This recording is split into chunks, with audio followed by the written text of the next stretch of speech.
Boa tarde, turma do 8º ano B. Meu nome é Ovídio, sou professor seu de Geografia. Vou dar uma aula para vocês do terceiro bimestre, que vai falar um pouquinho sobre a modernização da agricultura. Coloquei essa imagem logo no primeiro slide para ser bastante provocativa para vocês, onde aí a gente já pode ter uma noção de todo o aparato tecnológico e o maquinário agrícola que está envolvido dentro da agricultura. Então, uma modernização que a gente não pensava anos atrás, hoje em dia ela é presente dentro do campo.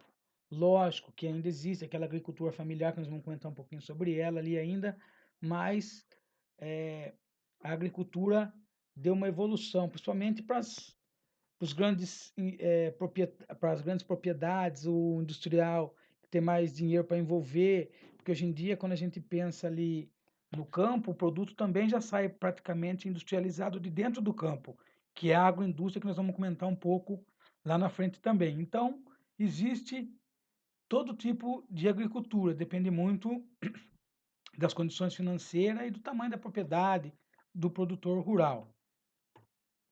Então, nós vamos falar um pouquinho sobre os setores da economia. Basicamente, nós vamos falar sobre o setor primário, sobre o setor secundário e sobre o setor terciário. Então, no setor primário, quando a gente pensa nele, a gente pensa logo na agricultura, pecuária e no extrativismo. E lembrando também que ele produz e fornece matéria-prima para as indústrias, fora o produto que através da agroindústria já pode sair industrializado do próprio campo. Na atividade no setor secundário, então, já está ligado ao setor industrial, bens e consumo, construção civil, energia elétrica. Então, processa praticamente aquilo que é produzido no setor primário, mas não só esse tipo de atividade. E aí vem o setor terciário, que está ligado então mais à prestação de serviço, no caso meu, professor, os advogados, profissionais liberais, o comércio. Então, geralmente está ligado ao setor terciário associado ao comércio. Então, quando a gente pensa na indústria, logo a gente tem que pensar na Revolução Industrial, na primeira Revolução Industrial. O que aconteceu?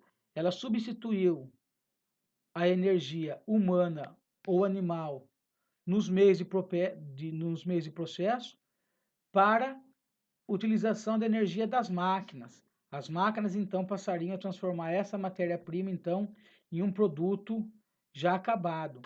E houve um desenvolvimento muito grande na sociedade naquela época, e hoje a gente pode analisar aí o mapa do Brasil, que eu coloquei para vocês de 2016, esse é o mapa de industrialização. Todos esses pontinhos aí representam proporcional ao tamanho dos círculos, a quantidade e intensidade de indústrias que tem. A gente pode perceber ali na nossa região, no estado de São Paulo, como que está bem carregado esses círculos e essa intensidade ali de indústria. Então, a nossa região aqui é uma região bastante industrializada. Lembrando que ele também pega o sul do país, o Paraná, Santa Catarina, Rio Grande do Sul, Rio de Janeiro, aqui do nosso lado também do Sudeste, também tem bastante grande número de indústria. Então, aqui é uma imagem de uma indústria vista de fora. Então, vista de fora, ela é uma coisa assim totalmente desproporcional, que chega até a assustar as pessoas que não têm muito contato com ela, do tamanho, da complexidade que ela tem. E aí vem a agricultura. Então, o termo agricultura vem a arte de cultivar. Então, é o conjunto de técnicas que permite ao ser humano, através da terra, produzir algum tipo de produto. Então, antes da agricultura, basicamente era baseado na caça e coleta de frutos, plantas para alimentação. Então, o ser humano não caçava, ele tinha que fazer a coleta, ele não tinha a prática das técnicas de cultivar. Ele vivia muito de buscar, não de plantar e cultivar. Então, quando a gente pensa em agricultura, a gente pensa logo no fornecimento de gêneros de alimentos para nós. Mas a gente não pode esquecer que a agricultura também está ligada à matéria-prima, por exemplo, para roupas, para combustível, como por exemplo cana-de-açúcar, o biodiesel, a construção civil, os medicamentos, as ferramentas. Então, são várias finalidades que a gente obtém através da agricultura, não só para servir como alimentação, como alimento, como no passado, quando surgiu a agricultura. Então eu busquei para vocês uma foto que é uma agricultura familiar em comparação com aquela primeira foto, a imagem do slide que eu mostrei para vocês. Vocês viram que hoje em dia o aparato tecnológico já revolucionou o campo, onde ele é capaz de reduzir o número de trabalhadores, onde a máquina colheitadeira, por exemplo, ela faz a colheita sozinha, guiada por um satélite, ou seja, não necessariamente precisa do ser humano ali. E tem a agricultura familiar, que é essa foto que eu mostrei para vocês agora. Então olha aí para vocês verem a imagem, como que ela é bem ilustrativa daquilo que eu falei. Praticamente a pulverização, a irrigação, tudo pode ser controlada através de um aparato eletrônico. Ou seja, é uma revolução que ocorre no campo, diferente da agricultura familiar, onde depende basicamente da mão de obra humana, quando não animal. Então essa modernização da agricultura, ela passa pelo surgimento e evolução das técnicas e ferramentas, porque precisa de ferramentas também para o controle dessa produção.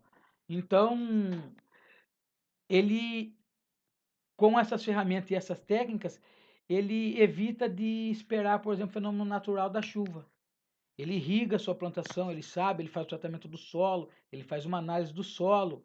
Então, hoje em dia, ele é capaz, por exemplo, de fazer, se o solo precisa de ferro, ele coloca o ferro, se o solo precisa de calcário, ele coloca o calcário. Ele não vai colocar um elemento no solo que o solo não está precisando, que no passado era tudo a olho. Hoje não, hoje tem uma análise.